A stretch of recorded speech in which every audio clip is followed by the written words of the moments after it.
ఆదిలాబాద్ జిల్లా కేంద్రంలో ఆదివారం నిర్వహించిన నీట్ పరీక్ష ప్రశాంతంగా ముగిసింది. మధ్యాహ్నం 2 గంటలకు పరీక్ష ప్రారంభం కాగా విద్యార్థులు గంట ముందుగానే కేంద్రాల వద్దకు చేరుకున్నారు. వారిని క్షుణ్ణంగా తనిఖీ చేసిన అనంతరం లోనికి అనుమతించారు. జిల్లా కేంద్రంలో మొత్తం 3 సెంటర్లను ఏర్పాటు చేయగా అందులో విద్యార్థులకు ఇబ్బంది తలెత్తకుండా పూర్తి ఏర్పాట్లు చేశారు.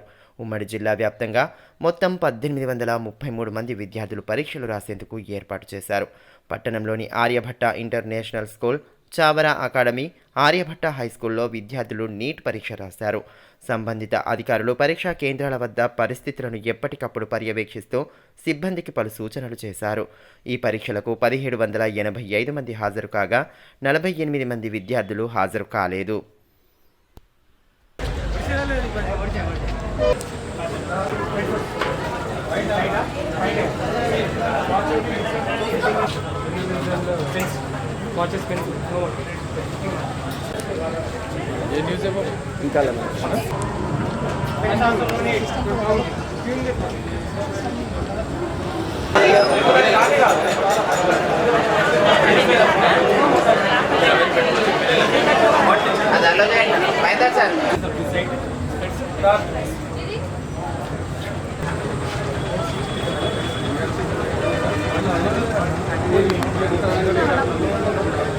దూరంకి లేదు, మరి దూరంకి లేదని